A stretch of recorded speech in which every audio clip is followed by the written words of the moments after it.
okay. It's a 50-foot shot. No, shut up. We're 3 days away from the NFL draft, and Nick has debuted Mock Draft 4.0. This actually is better than all the other ones. This is the best one. And it's going to be the most accurate, so if you can, take this one after Thursday and compare it to all the other media experts. This is a somewhat of a guarantee that this will be the most accurate. This is, okay, so here is what I can guarantee. That if I am treated with the seriousness of so many of my colleagues that are professional mock drafters, I will let the, just include me when you're doing the rankings. Let chips fall where they may. Fair. I think it has a chance to be the most accurate mock draft out there. Picks 1 through 8 now. Okay, we'll see. Number 1 is everyone's going to get. It's Caleb Williams. Number 2, Drake May. Wow. The Jaden Daniels agent publicly complaining about the group date they made all the quarterbacks take in Washington, to me, was enough of a signal that, and the betting odds shifting the way they have, Drake May's going number 2. Now, you have an inflection point of the draft. Are the Patriots moving down, or are they staying there? There was reporting today that Jonathan Kraft has his hand on the trigger there. I'm not sure. I think it's going to be a quarterback, and if you're the Patriots team that has offensive line troubles, some would say you can't take a slender quarterback. Some would say you need a quarterback that can escape. We're going Jaden. The most obvious pick, the people have tried to talk themselves out of it, but the first non-quarterback taking this draft is going to be Marvin Harrison Jr. If you're the Arizona Cardinals, I know Monty Ossenfort loves moving around, but a chance to pair him with Kyler makes too much sense. And the next most obvious thing is the trade we have talked about for a month and a half. The Vikings moving up to 5 with the Chargers team that wants to acquire a bunch of picks and rebuild, and we'll show you that trade in a moment. Now, Malik Neighbors at 6. If you can't get a quarterback, get Daniel Jones, a real wide receiver. And then 7 and 8 have been the same 2 guys in all 4 versions of my mock drafts. Joe Alt is going to the Titans as the first tackle off the board, and the Falcons are going defense. I think it'll be Dallas Turner. So here's the trade. It will be a premium.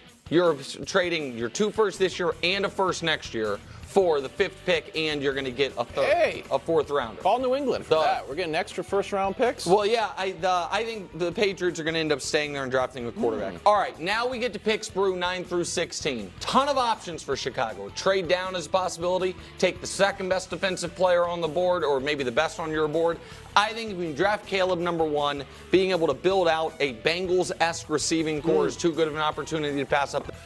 This was in Mock Draft 1.0. It's going to be in Mock Draft 4.0, the official one. The Jets aren't going to be able to help themselves.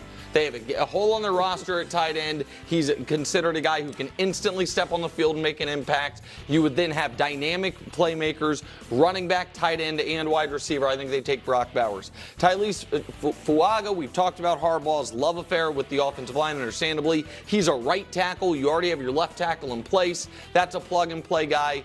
The Broncos, despite the Zach Wilson trade, they have to come out of this draft with a quarterback.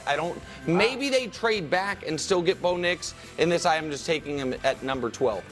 When Antonio Pierce says we're going to have the Mahomes rules, it can't just be Max Crosby and Christian Wilkins trying to enforce those rules. You get another edge rusher not far from where you play, coming out of UCLA and Latu. The Saints' offensive line is a mess. The Penning pick didn't work out. Ramczyk might not play this year, so they get Fashanu.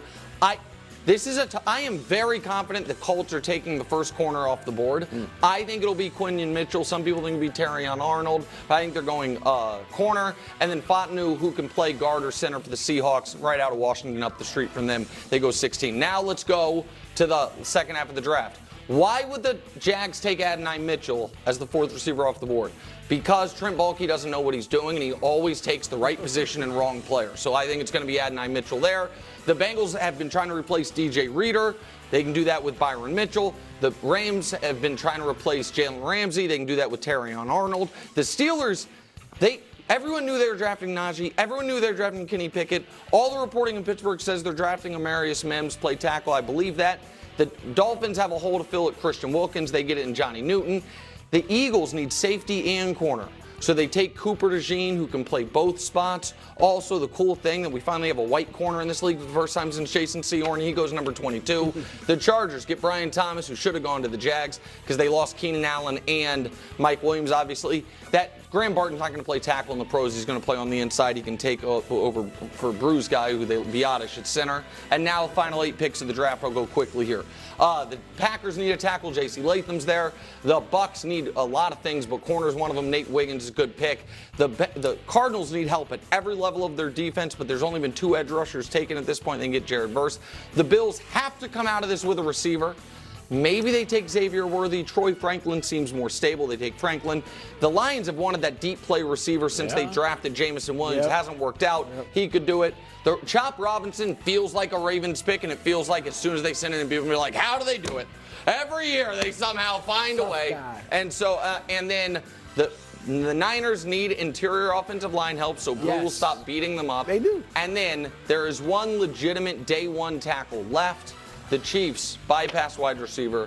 They take Jordan Morgan to play left tackle. That is going to be America's most accurate. Yeah, Kool-Aid, Ladd McConkey. There are, Mike Sanders still guys that were all in consideration for the very end of the first round. But that's Mock Draft 4.0. All right, let's go back to the top 5 quarterbacks in Mock Draft 4.0 going in the first round.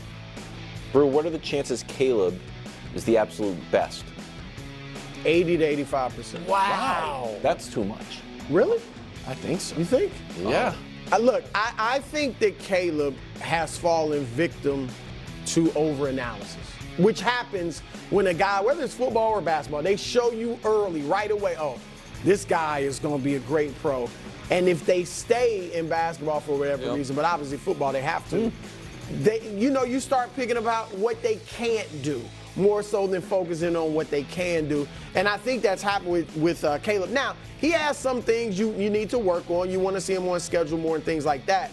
But he is stepping into a good situation as well.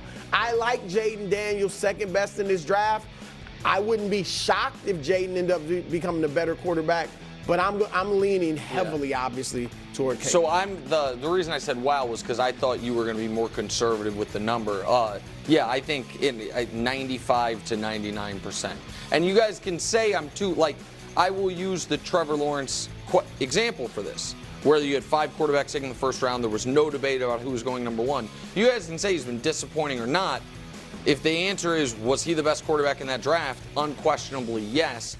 Caleb is going to be the best quarterback, barring injury, he's going to be the best quarterback in this draft, and the rare situation where he is going to be in a better position to succeed, in my opinion, than any of the quarterbacks except for maybe the one that goes to the Vikings. You know what I mean? Because Vikings, good left tackle, superstar wide receiver. But yeah, I'm certain he's going to be the best quarterback in this draft. That actually could backfire. What? Just put that take on the roulette take board. What? That all the weapons could backfire. We got all these weapons. We got good weapons. I know, but that's what I'm saying. He's going to have a little bit of growing pains. Okay. And I think they'll be like, we've got so many weapons. Why you can't throw for. But I guess, but the thing is this: if he throws for 230 yards a game and 31 touchdowns, it's 31 touchdowns. Well, wow.